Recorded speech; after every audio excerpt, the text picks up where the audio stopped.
When I was 8 years old, my parents took my brother and me to the circus. While they waited in line for tickets, we played on the wheelchair ramp handlebars like they were monkey bars. We liked to climb and hang from them. But my brother and I didn't always get along, and we ended up getting into a small argument. He shoved me into the handlebar. My left shoulder hit the bar, but my automatic reaction wasn't a feeling of physical pain.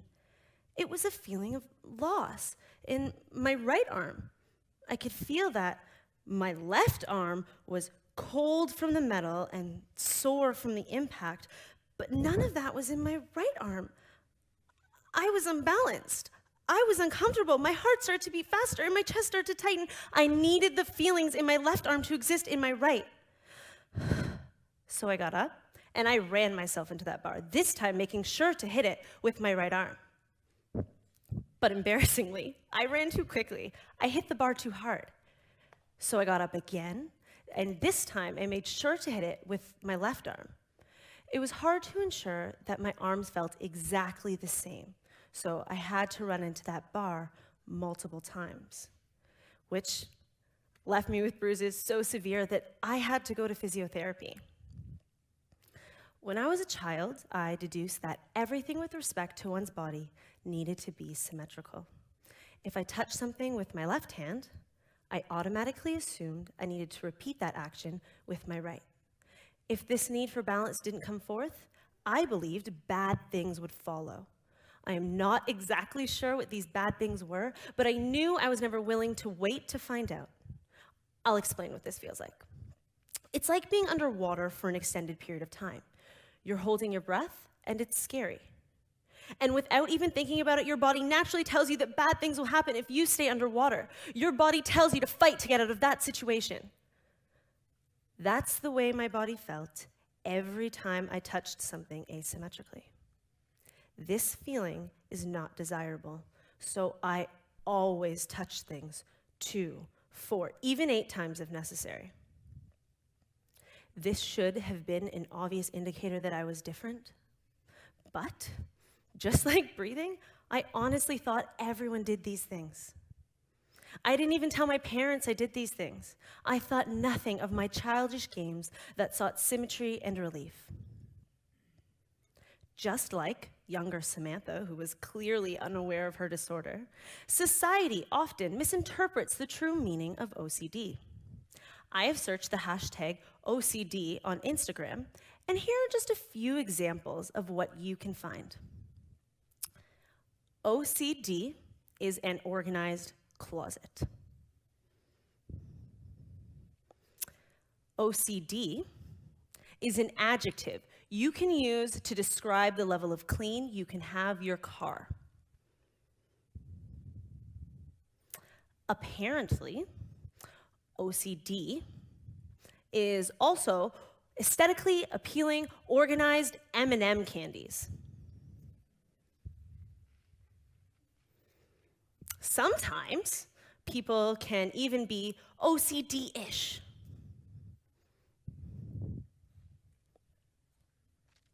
And this last one's my personal favorite. Instagram now diagnoses people OCD-ing. Posts like this make me cringe. What is OCD really? OCD is obsessive compulsive disorder. It's one of many anxiety disorders, and it all starts with the obsessions. The obsessions are the recurring uncomfortable thoughts and worries that lead to the compulsions. The compulsions are in response to those obsessions, attempting to satisfy them. And it becomes a disorder when your obsessions and compulsions take up so much of your time that you're unable to move through your day normally. I have obsessive compulsive disorder. My OCD manifests itself in a number of ways, but the 3 main concepts that I wrangle with are symmetry, perfectionism, and time management. The symmetry theory that I developed as a child has followed me to date. To this day, I am still terrified that bad things will happen if my interactions with objects occur in an asymmetrical manner. I spend a good portion of my time touching things twice or avoiding touching things at all. Ideally, I'd be able to go through the day touching nothing.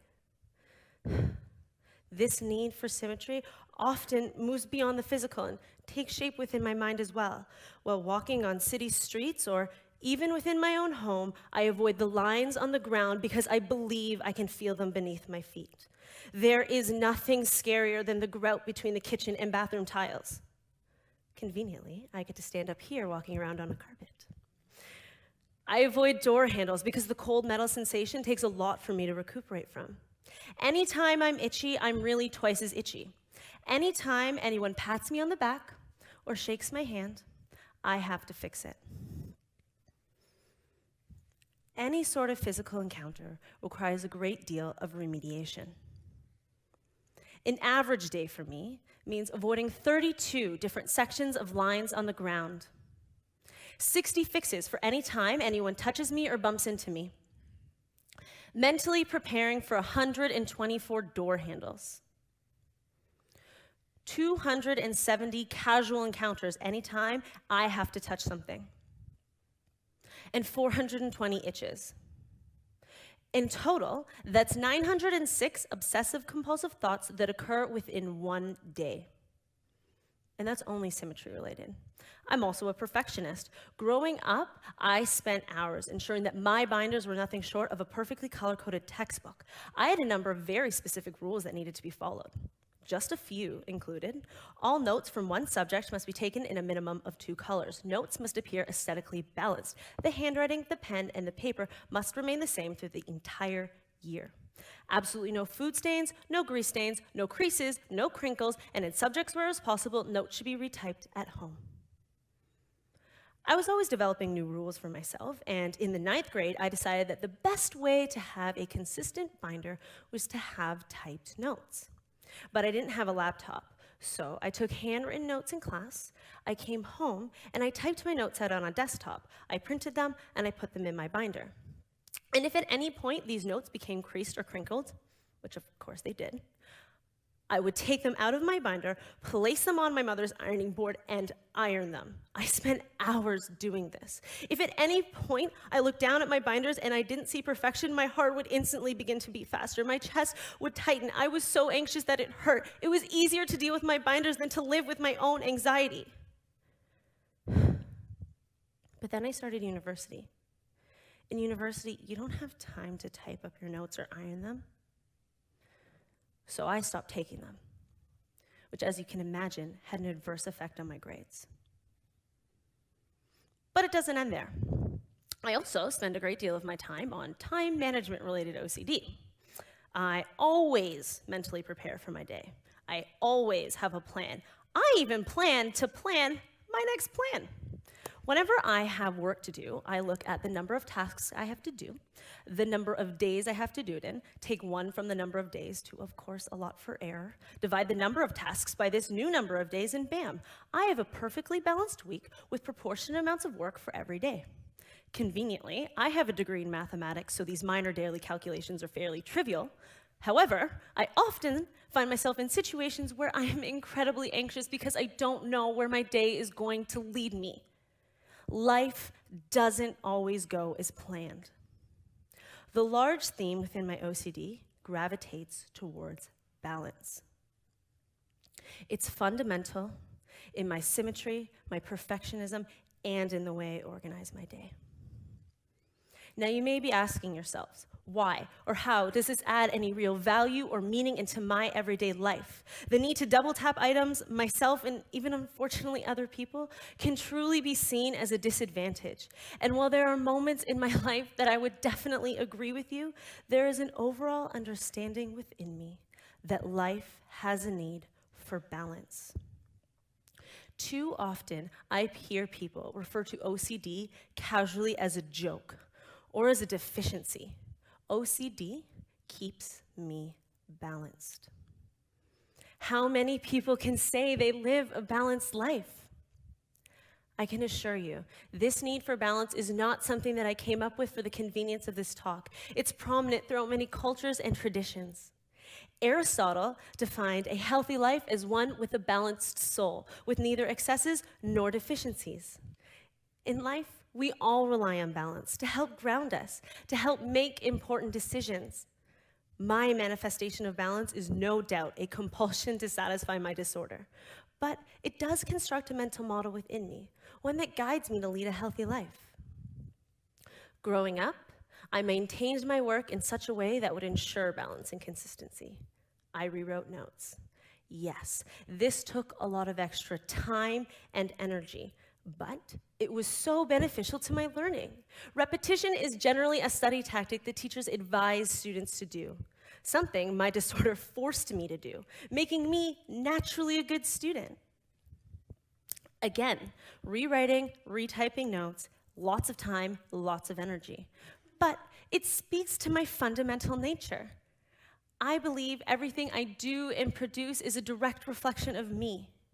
So I always try my best. I habitually give 110%. But at some point, as I said, my best stopped making sense. In university, I did stop taking notes. But then my dad gave me an iPad. I learned to take handwritten notes on an iPad. My notes were never crinkled or creased. They never had food or grease stains on them. And if I needed to, I could print these notes. This changed my life. This is a skill I've been able to share with students, colleagues, and friends. Students have different learning needs, and for some of them, the use of an iPad is beneficial. I have helped a number of different students adapt their learning to use an iPad as their primary note-taking device. But more importantly, through my OCD, I learned to be adaptable and open to new ideas. My need to equally